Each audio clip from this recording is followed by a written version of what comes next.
الحمد لله الكريم المنان على ما هدانا إلى الإسلام وأرشدنا للإيمان وأنزل هذا القرآن بالبرهان وأرسل لنا أفضل الرسل بأفصح اللسان فله الحمد والشكر على هذه النعم العظيمة والآلاء الجسيمة والصلاة والسلام على خير خلق الله وخاتم رسل الله الذي قال ما اجتمع قوم في بيت من بيوت الله يتلون كتاب الله ويتدارسونه فيما بينهم إلا نزلت عليهم السكينة وغشيتهم الرحمة وحفتهم الملائكة وذكرهم الله في من عنده وعلى آله وصحبه ومن اهتدى بهديه وبعد.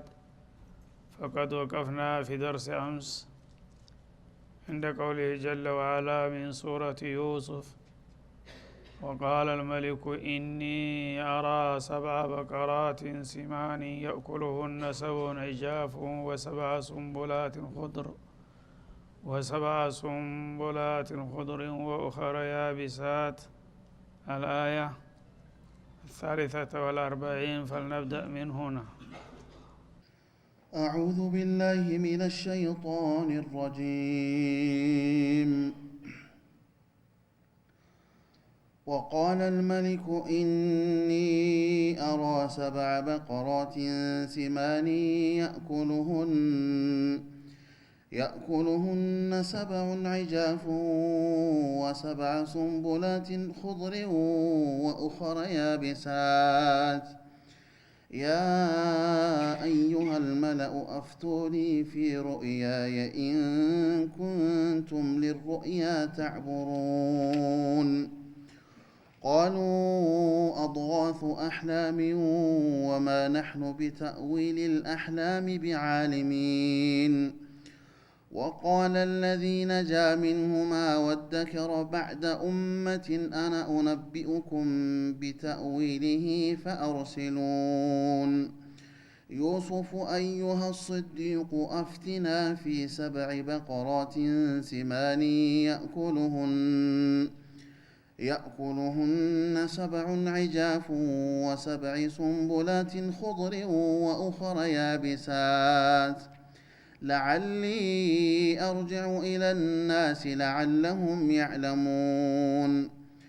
قال تزرعون 7 سنين دأبا فما حصدتم فذروه في سنبله إلا قليلا مما تأكلون.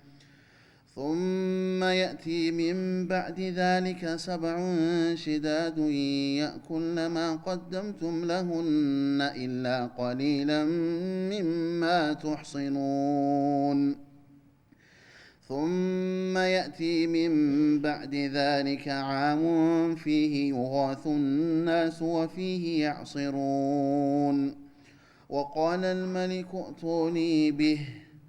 فلما جاءه الرسول قال ارجع إلى ربك فاسأله ما بال النسوة اللاتي قطعن أيديهن إن ربي بكيدهن عليم.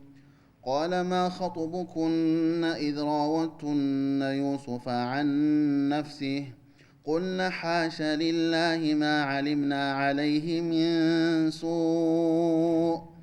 قالت امرأة العزيز الآن حصحص الحق أنا راودته عن نفسه وإنه لمن الصادقين. ذلك ليعلم أني لم أخنه بالغيب وأن الله لا يهدي كيد الخائنين.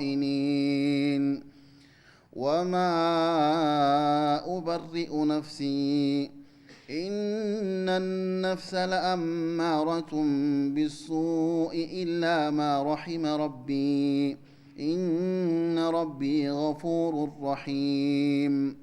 وقال الملك ائتوني به أستخلصه لنفسي. فلما كلمه قال إنك اليوم لدينا مكين أمين. قال اجعل لي على خزائن الأرض إني حفيظ عليم. وكذلك مكنا ليوسف في الأرض يتبوأ منها حيث يشاء نصيب برحمتنا من نشاء ولا نضيع أجر المحسنين ولأجر الآخرة خير للذين آمنوا وكانوا يتقون وجاء إخوة يوسف فدخلوا عليه فعرفهم وهم له منكرون ولما جهزهم بجهازهم قال ائتوني بأخ لكم من أبيكم ألا ترون أني أوفي الكيل وأنا خير المنزلين فإن لم تأتوني به فلا كيل لكم عندي ولا تقربون قالوا سنراود عنه أباه وإنا لفاعلون وقال لفتيانه اجعلوا بضاعتهم في رحالهم لعلهم يعرفونها إذا انقلبوا إلى أهلهم لعلهم يرجعون. نبي الله يوسف عليه السلام الله سبحانه وتعالى يوسنው ነገር መቅረት ስለሌለበት በብዙ ችግሮችና ውጣ ውረዶች አልፈው አላህ Subhanahu Wa Ta'ala መጨረሻ ለብዙ ህዝቦች መሪ ሊያደርጋቸው ስለፈለገ የተለያዩ ችግሮች እንደተፈራረቁባቸው ባለፉት ፈቀራቶች ተመልክተናል። አንዱን ችግር ተወጣው ሲሉት ወደ ሌላ እየተሸጋገሩ አሁን ወደ አራተኛው ኬላ ላይ ነው የደረሱት። አልሰሩ ስራ በማያውቁት ነገር አበሳ አጋጥሟቸው ተቀስር ወደ ሲጅን ተወስደው አመታት እንዲማቀቁ ተደርገዋል። ሱነቱላህ ነው። ሁልጊዜ ንጹሃኖች በተንኮለኞች የዚህ አይነት ችግር መድረስ ተጥንት ጀምሮ ያለ መሆኑን ያሳየናል ማለት ነው። ያን ግን መበርታት ያስፈልጋል። ለጊዜያዊ ችግር የሚፈታና የሚፍረከረክ ሰው ዘለቄታ የለውም እና እነዛ እሳቸው ጋር በአጋጣሚ ተከሰው የገቡ የመንግስት ሰራተኞች መናም አይተናል ብለው ሲነግሯቸው መናሙን ታስተዋሉ በኋላ አንደኛው በነጻ ተለቆ ወደ ስራው እንደሚመለስ ሌላኛው እንደሚፈረድበትና እንደሚረሸን ተናግረው ነበር። በዛ መሰረት ሁለቱም ተፈጸመ። ተለቆ የሄደውን መልእክት ላኩ ለንጉሱ። እኔ ጉፉእ ነኝና ምንም በማላቀው ነገር ወንጀል ታልሰራህ ተብዬ ሰው የሚከሰሰውና የሚወነጀለው ወንጀል ሲሰራ ነበር። የእሳቸው ደግሞ ወንጀል ካልሰራህ ተብለው ነው ሁሉ መከራ የሚያወጡ ማለት ነው። ዛሬኛ ወንድሞች እንደሚያረጉት ማለት ነው።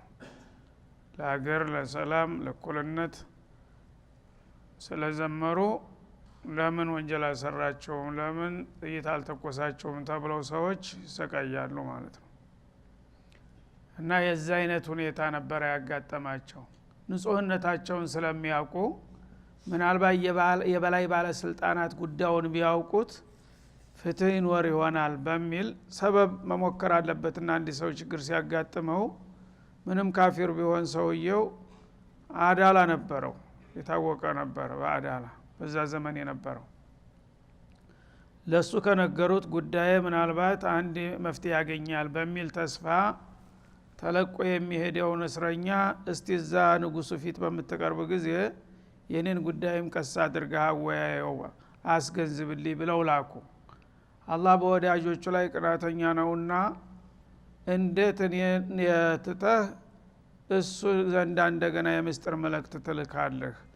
እኔን ፈርጀኛ አትልም እንደ በቀላሉ በማለት ያንን ሰውዬ ደግሞ እንዲረሳ አደረገው ማለት ነው። እና አመታት ተቆጠረ። 7 አመታት ሙሉ ማቀቁ ማለት ነው በእስር ቤት።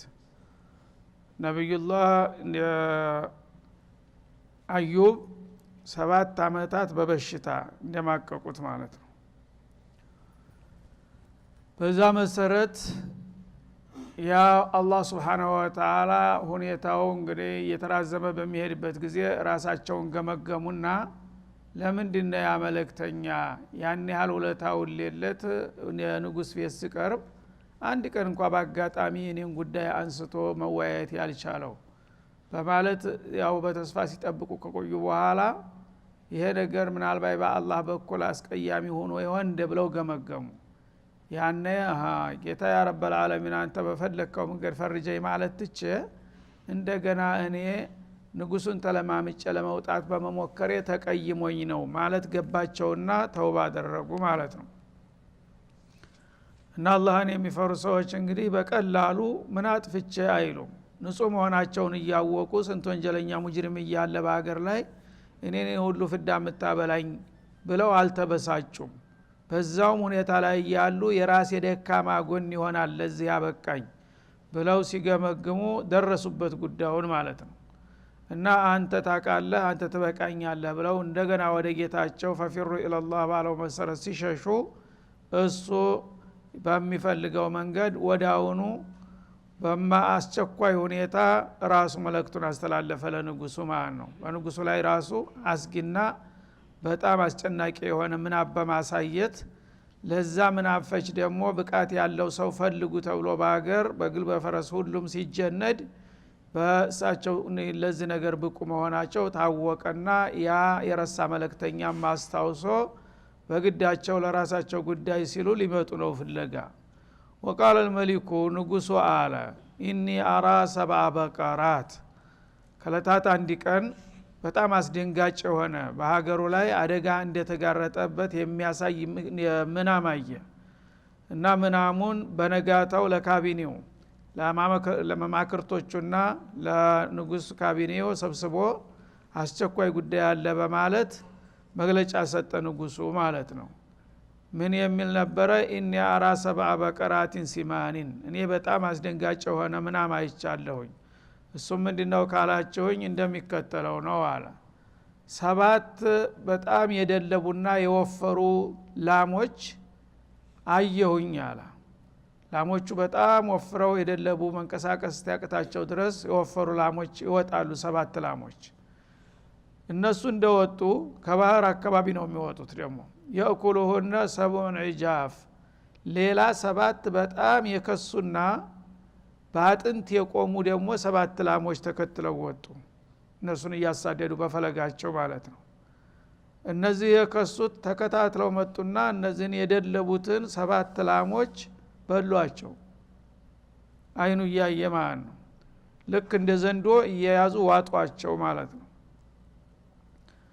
ሰቀጠጠው ሰውየው በጣም ደንግጦ ተነሳ ተዙፋኑ ላይ ማለት ነው።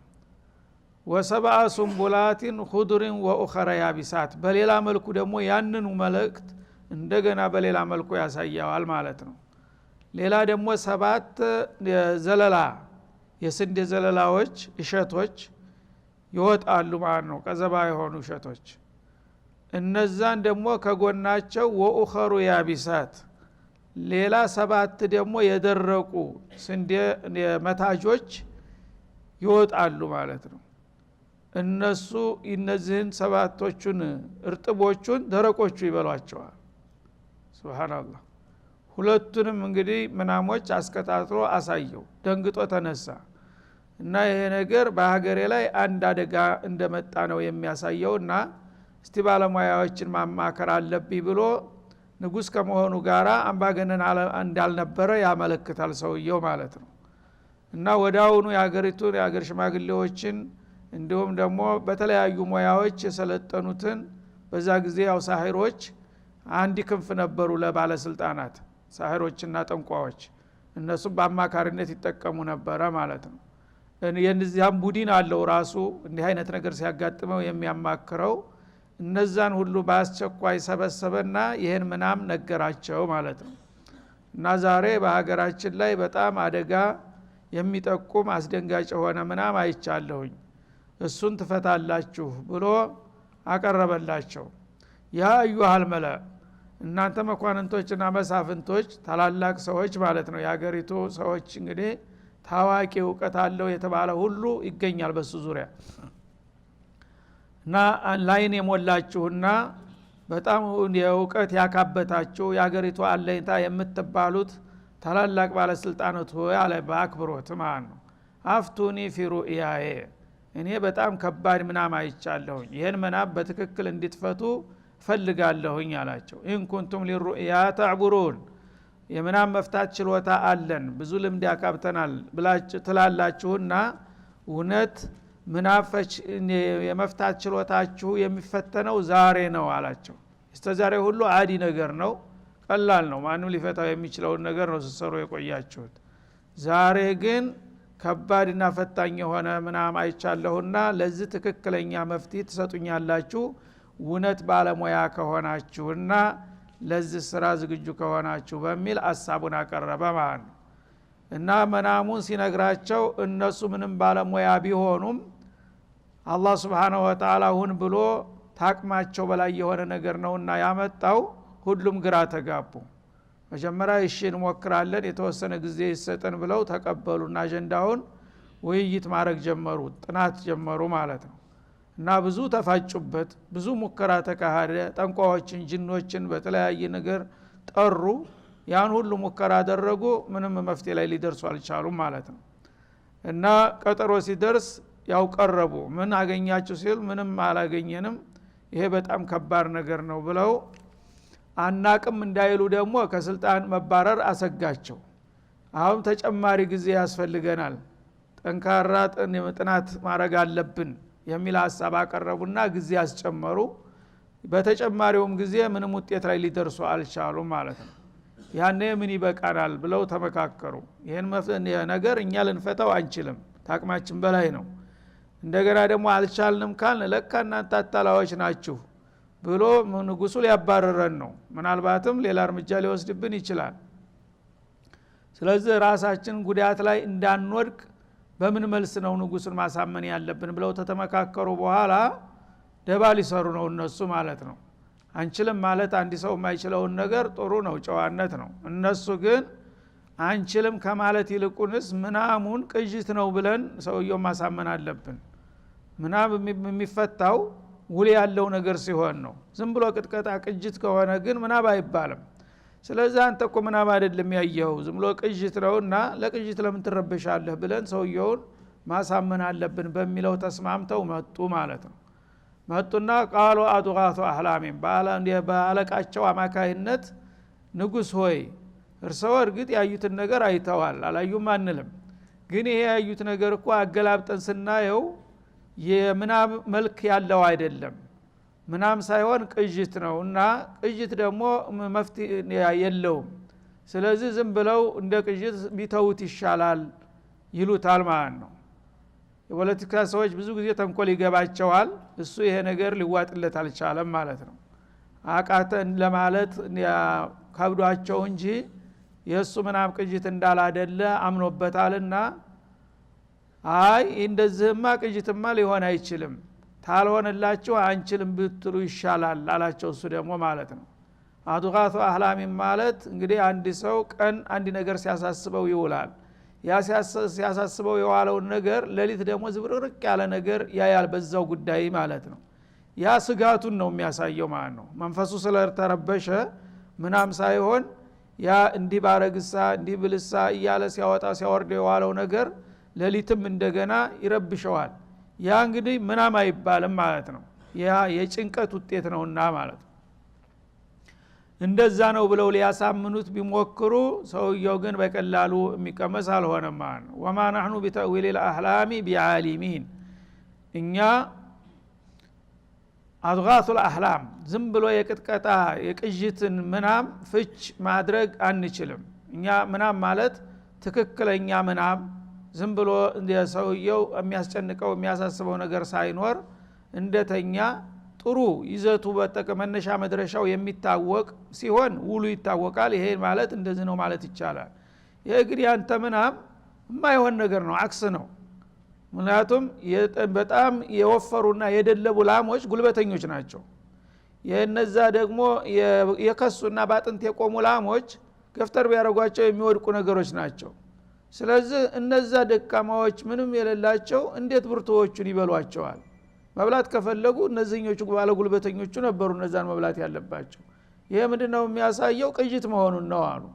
ምክንያቱም አንድ ነገር ሊያጠቃ የሚችለው ጉልበት ያለው እንጂ ደካማ አይደለም እና ስለዚህ ምናም ሳይሆን ቅጅት ነው ያዩት ይሉታል ማለት ነው።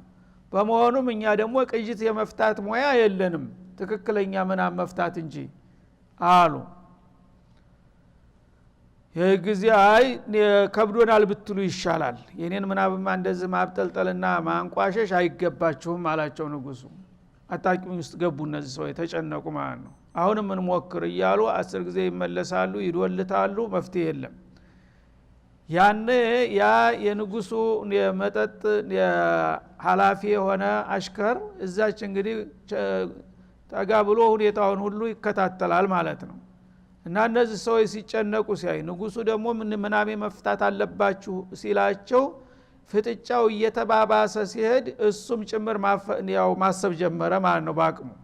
እሱ ስራው ያው አቀብሎ መሄድ ነበረ እና ይሄ ነገር እንዴት ሊሆን ቻለ እያለ ሲያስብ ትዝ አለው የዚህ ሙያ እንግዲህ ሰው እንዳለ እና ተስንት አመታት በኋላ ትዝ ሲለው ወዳውኑ ባልተጠበቀ መልኩ ፈንዲቆ ተነሳ። ለሱ ትልቅ እድል እንደሚያመጣለት ገባው ማለት ነው። ንጉስን እንደዚህ የሚያስጨንቅ ነገር እኔ መፍትሄ ባመጣ ከዚህ ያው መጠጥ ቀጅተ መሆን እኔም የሚኒስትር አካል ልሆን እችላለሁ የሚል ተስፋ ፈነጠቀለት ማለት ነው። እና ሁሉም እንግዲህ ባለሙያ ሁሉ ያቃተውን ነገር መፍትሄ ካመጣ ቀላል ሰው አይደለም ይሄ። ያነ ብድግ አለና ወቃለ الذي نجا منهما ማለት ከነዛ ከወትሮ እስረኞች መሐከል አንዱ እንዲገደል ተፈርዶበት ተገሏል፣ አንዱ ደግሞ በነፃ ተለቋል። ያ በነፃ የተለቀቀው ውሃ ቀጃሽከር ተነሳና ወደከረ بعد ኡማ ማለት እዚህ ላይ بعد ዘመንን طويل ማለት ነው። ኡማ በቁርአን ውስጥ በጣም በርካታ ትርጉሞች አሉት። ከነዛ ትርጉሞች አንዱ ይሄ ነው። بعد ሙደቲን طويل እንዳትሳሳቱ። ኡማ ማለት ህዝብ ማለት ነው የተለመደው ትርጉም አይደለም፣ ህዝብ አይደለም። እዚህ ኡማ መጅሙዓት من السنين ማለት ነው። እርግጥ ያ ህዝብ የሚለው ማዕናም አለው በውስጡ። መጅሙዓቱ من البشر ነበር ኡማ የሚባለው። አሁን ግን بعد ኡመቲ ማለት بعد መጅሙዓት من السنين በርካታ አመታቶችን ካሳለፈ በኋላ ረስቶት የነበረውን ነገር እንደገና ተገነዘበና አነ ኡነቢኡኩም ቢተዊሊሃ ለማለት ነው። እና ይሄ ምናም አስቸግሯችሁ ነው እኔ ምናሙን ትክክለኛውን ፍች ነግራችኋለሁ አለ። የሰው ልጅ ደግሞ ተመልከት እንግዲህ ይሄ ተራ ሰው ነው፣ ትምህርትም የለው ልምድም የለው፣ በቃ ያው ውሃ እንዲቀርቶ መሄድ ብቻ ነው ስራው ማለት ነው፣ መጠጥ ማቀበል ነው። አሁን ግን ይቺ ወርቃማ ጊዜ ናት ለሱ ማለት ነው። ህይወቱን መቀየር መቻል እንዳለበት ተገነዘበ። ይህን ሁሉ መሳፍንትና መኳንንት እያንሸረደደ የሚያስጨንቅ የሆነን ችግር እኔ ለመፍታት በመወክርና ቢሳካልኝ ተሁሉም በላይ ይሆናል፣ የንጉሱ አማካሪ ይሆናል የሚለውን ነገር አቀደና ምን አለ? አነ ኡነቢኡኩም ቢተዊሊሂ ተንኮል አቀደ ካሁኑ ማለት ነው። እኔ የሚያቅሰው አፈላልጋለሁ ነበር ማለት ያለበት። እሱ ግን ራሱ የሚሰራው አስመስሎ ቀረበ። እስቲስማር ሊያረጋት ማለት ነው። እኔ የዚህን ፍች እኔ አመጣዋለሁኝ አለ። ፈቹን ሳይሆን ፍቹን ነው አመጣለሁ የሚለው። ሱብሃንአላህ። የሰው ልጅ ተንኮል እንደዚህ ነው። በሌሎች ተካሻ የተረማምደው የራሳቸውን ጥቅም የሚያበስሉ ሰዎች ተጥንት ጀምረው እንዳሉ ያሳያል ማለት ነው። በዩሱፍ እንግዲህ ሞያ ይሄ ሰውዬ እሱ ሊሾምበት ፈለገ ማለት ነው። ዩሱፍን ሳያስተዋውቅ ወትሮ አደራውን በልቷል፣ ተልኮ ረስቷል። አሁን እንደዚህ አይነት አጋጣሚ ሲመጣ ያንን ወዳጀ ዛሬ መካስ አለብኝ ማለት ሲገባው በምስጥር እሱን ሄዶ ጠይቆ ሸውዶ ዝም ብሎ እንደማይታወቅ ሆኖ ሄዶ ዩሱፍ ዘንዳ እንዲህ አይነት ምናም ያየ ሰው ምን ይመስለዎታል ፍቹ ብሎ ተዛም ወጥልፎ ሊያመጣና እሱ ሊሾምባት ፈለገ ማለት ነው። እኔ ፍቹን አመጣለሁኝ አለ። እዛ ደነገጠ ያ ሁሉ መኳንንትና መሳፍንት። ይሄ ደግሞ ምን እያለ ነው? ያ ሁሉ ሰው ትልልቅ ሰው አቅቶት እያለ እሱ ደግሞ ለዚህ ነገር ምን አገባህ አንተ ቁጭ በል ሊሉት ፈለጉ። ግን ንጉሱ ያው ተጨንቋልና በማንኛውም መልኩ መፍትሄ እንዲመጣ ነው የሚፈልገው ማለት ነው። እንግዲህ ትንሹንም ትልቁንም ማማከር ያስፈልጋል ችግር በሚመጣ ጊዜ። ታልሆነ ሰው ገንቢ ሐሳብ ሊመጣ ይችላል። ስለዚህ ንጉሱ ያው ስላለ ሌሎቹ ሊቆጡት አልቻሉም። ያው እሳቸው መልክ እንግዲህ መድረኩን የሚመሉት እሳቸው ናቸውና እንደሚሉ ይባሉት ብሎ ሁሉም በትዝብት ሲመለከት ችግር የለም ብቻ መፍትሄ አምጣ እንጂ አንተ ሞክራ ነው እድል ሰጠው ማለት ነው። አናን የኡነቢኡኩም ቢተእዊሊሂ ማለት ቢተፍሲሪሂ የዚህን የምናመወትን ፍች እኔ በትክክል ላስረዳ እችላለሁኝና ግን ማስረዳው አሁን ሙባሸረተን ሳይሆን አለ ወደ አንድ ቦታ ወጣ ብዬ መምጣት እፈልጋለሁኝ ኢጃዛ ይሰጠኝ አጭር ኢጃዛ አለ። ሱብሃንአላህ እና እዛ ወጣ ሄጄ ከመጣሁ በኋላ ይዤው መጣለሁ መልሱን ችግር የለም አሁን ብቻ እንዲወጣ ይፈቀድልኝ አለ። እነሱ ተጨንቀዋል የፈለገው ቦታ ሄደና ቶሎ ተብሎ ተሰጠው ማለት ነው። ከዛ ወዲያው ተንደርድሮ መጣና ያው የዩሱፍ ዘያሪ መስሎ እስር ቤት መጥቶ ዩሱፍ የሚባለውን እስረኛ ማግኘት ፈልጋለሁ ብሎ ጠየቀ። እሳቸው እሺ ግባ ተብሎ ተፈቀደለት ተገናኘ።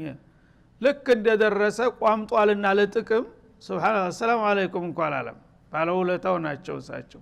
ይቅርታ ይሄን ያህል ጊዜ ረስቼ በመቆየቴ ዩሱፍ ምናምን መለማመጥም አያስፈልግም በጣም ስለቸኮለ ቀጥታ ሙባሸረተን ጥያቄ ነው የሚያቀርበው። ዩሱፍ አለ አዩሃ ሲዲቅ እቺ መለማመጫ ቃል ናት። እሺ هذا وصلى الله وسلم على النبي وعلى اله